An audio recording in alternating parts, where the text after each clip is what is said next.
order. Obviously not with me. All right. All right. The meeting's emergency meeting about the Eagle Block. The county just had a meeting declaring declaration for us to go after some grant funding to for that building. And Rob, if you kind of want to speak on that. Your red light's on.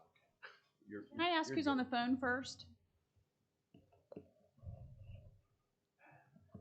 Tricia Goldman, Kansas Department of Commerce is on. Okay. That's it, I think. Sketch on. No. He doesn't call back in yet. No, and I will say, I think right now the engineer and Jeremy are down there looking at the building. The engineer was trying to be here earlier but couldn't. So I think he got down there at 7. If they get it correct in time, they come over for this. If not, then Jeremy's just going to relay the information. So, but just after that meeting, since the county had one, I thought we'd have one. If you can just kind of explain real quick Sure. the process. Yeah. So this afternoon, when I heard about the building collapse, I knew that there's most likely CDBG emergency money for things like this, especially when there's safety issues such as there is with the Eagle Block building with pedestrians, cars driving by, and then just the fact the building's attached to a restaurant and business such as Sharky's. So I called Tricia Purdon, who's on the line, also Bill Murphy with the Kansas Department of Commerce, Craig Vanway, and then Tricia, I don't know her last name, but Kayla, I don't know, I'm sure her last name is, but with CDBG. Kayla Savage. Okay. They had a meeting today. I called them and asked them if they could look into this to see if we could get any funding to help with shoring up the building and possibly tearing the building down so there was no more damage to be done and then people would be safe.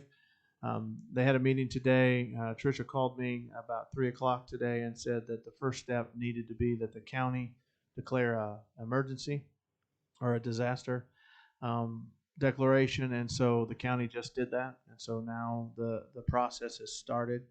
So the next step will be an application process. And Tricia, if I speak out of turn, please just feel free to interrupt me and let me know. But the way I understand it, the next step is an application process. That application will be done by myself since it's a county application. We'll complete that application and submit it to CDBG. And I don't know the time frame. Tricia, maybe you can talk a little bit on that. But after it's submitted to the state, I believe it's in a few days we should be able to know. So, and the way I understand it is that it's reimbursement wise. So anything the city spends. So if we have to shore that building up, or if that building does collapse or anything happens, these funds can be used to reimburse the city for the work that's done to do those things. Tricia, is that correct? Yeah, that's correct. It does move forward pretty quickly once you get that emergency declaration established. The CDBG emergency fund is really intended to be gap financing. So, depending on what you guys might be able to get from emergency funding, from what I understand, the county is working on getting some FEMA declarations done as well. And so whatever that gap is, that's what this fund is really intended to help cover. So, and once you guys have that gap determined, it moves pretty quick from what I gathered from Kayla today. Yeah. So Pete, she basically said that the funding we're going to get for this is gap financing. The county is working towards a FEMA declaration because of the storm. There was a lot of damage done last night or yesterday, I guess, because of the storm.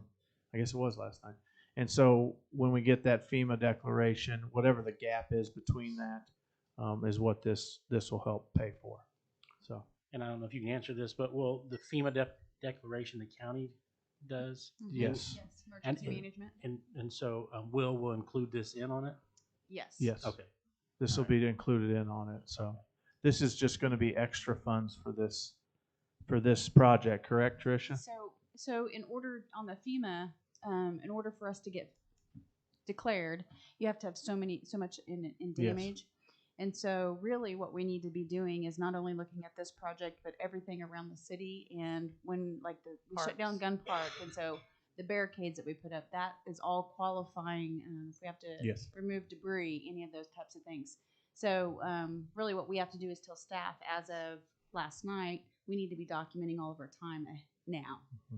So, because it could be a participating expense. Yeah, and I would also say that pictures, more pictures. Yes. Have your staff taking pictures. But so if they come up, if there's a ton of limbs down in Gun Park, please take a picture before they pick the limbs up, because we need those to show the damage. We need to show proof of damage, especially for that disaster declaration. So, and those limbs can be in people's yards. That can be trees. It can be in private yards and stuff. It doesn't have to be just in public places.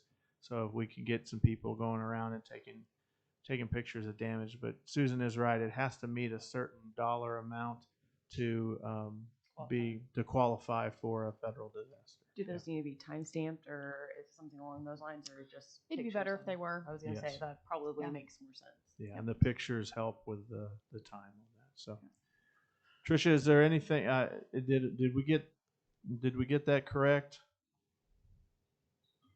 Yes, and we also reached out to the Kansas State Historic Preservation Office too, to see if there's some possible funding options. They're working fast and furious to figure out if there could be. Of course, their preservation office, so since the building has collapsed, they're not looking at the expenses, to recover that specific building, but, what funding can they use to shore up and preserve the two buildings attached to it? So they are working on that too on our end. Pete, did you understand that? Pretty much so, yeah. Okay. I'm yeah. okay. So, I don't know how clear it comes through to you through Not all that clear, Yeah. but Yeah. no, No. don't push it Oh. down. Sorry. It's too loud. Yeah, it's loud enough. It's Yeah. just that Yeah, it's a little Yeah. fuzzy. So, Yeah. well, so we've got the process started. I think that was the first key step, and that's kind of why we wanted to do it today, because anything that happens after this, now that the declaration has been called and happened, we're covered, and so we wanted to make sure we got that done before we went into the weekend. And the way I understand it, there's more storms coming for tonight and throughout the weekend, so we wanted to make sure we had that declaration done before the storms hit. So, Yep. Do you want to have any questions or anything? yeah, if we want, it's not firm yet that we're going to demo the building, sure. and this will come when the engineer Right. He's down there now, and comes so back yeah. and Yeah. lets us know. But it would be my intent, if we can, to still preserve the building. Yeah. But that would mean a lot of showing up. Yeah. And so I think that's something that we need to get right on top of Yes. and figure out how we're going to do that. And I'm sure the engineer will help us with Yeah. that as well. Well, that falls under to the last land bank meeting we had. Whenever Allie brought forth the strategic demo plan, we did not go with that because I was a little over $100,000, correct, at the time. So I mean that a strategic demo would help to preserve the facade. I don't know if that would be plan more to SHPO? appealing to the to SHPO. Mhm. Yeah. Would that be more appealing to their Yes. grant funding? Yes, Because we have that already with that bid. Yeah, that would definitely be, that SHPO is all about preserving the building. And so if and Tricia, again, please pipe in if I say this wrong, but if the building can be preserved even after the collapse of the walls, especially the front facade, I think SHPO would be more, there would probably be more money from SHPO for that because the building could be preserved. Is that correct? Yeah, that's correct. Yeah. If So- you can preserve any of that building, even if it's just the facade, that definitely opens you up for additional funding with historic tax Okay, credits. yeah. With And historic preservation office. And that's everything. All that can be done through my office if you choose it to be. And so we keep this seamless and this continue this process. And so I will continue to report back to Jeremy and the commission here about the process as we go. I know Tricia and I are going to be working closely together over this over the next several weeks on this project. Kayla as well with CDBG. And so if you have any questions, please just reach out and ask. And I will try to come back to your next meeting's when? Tuesday. This upcoming Tuesday. So I'll try to be here Tuesday to touch base on where we're at and kind of where we're headed. We cross our fingers that nothing more happens between now and then to the building. And so again, we're moving on this. We're working hard to make sure we can get these funds in to save the building, or if we can't save the building, we at least want to make sure the other buildings around it stand firm, and that people that drive and walk by and want to be in Sharky's and other places are safe to do so. And so that's why we kind of moved on it as soon as we did. So This emergency declaration, is it confined to that? No. Yeah, I think it'd be countywide because of the storm, yeah, which I think was the main reason engineer was say. But from my understanding, the wall could have came down Wednesday, and the rain from the flat roof could have collapsed it today. But yeah, I think it'd be countywide, and that's why we need to take as many pictures as we can. Yeah. Yeah. And there is right now. What I know, speaking with Mr. Meeks and Commissioner O'Hara, there's a lot of culverts and things that have been washed out and some road damage, and so that's already been assessed because the declaration has to happen, and it is a countywide thing. But in the end, if we want FEMA money, the governor has to declare a disaster as well, and then request the money from the president. The county's always done a good job with picture and follow up, and that's one thing we've kind of laxed on that we need to probably take advantage of at this time. Yeah, and the state did reach out. Tricia told me this today. Did reach out to Will, the emergency management director, and he's well aware of what we're doing. And I think that's he's working and in the process of taking those pictures of other parts of the county. But we need to make sure that Yeah, well, I just want to say thank you, Tricia, and thank you, Rob. I mean, it was probably 20 minutes after I found out, Rob was already on the phone with the state saying, hey, we got an option here. So I just want to say thank you. Yeah, absolutely. You're welcome.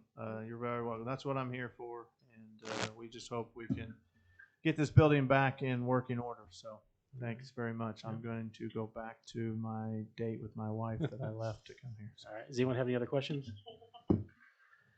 Nope. I'll make a motion to adjourn. Thank you guys very much. Yes, thank you, Tricia. Don't hesitate to let me know if you guys need anything at all from the Department of Commerce. We let everyone know from bottom up in the governor's office what's happened, and we'll be waiting to hear what you need. Again, like Rob said, coordinate all this stuff has to come through your county emergency management director. Ultimately, that's the route and the path that has to go through. But we're all working on the back end at Commerce to shore up and put together any programs we can to support that. Perfect. Thank you. Perfect. All right. And I'll make a motion to adjourn. Second. Pete Allen, Yes. Lindsay Watts, Yes. Josh Jones. Yes. Oh, Kevin Allen! I didn't know you were on there.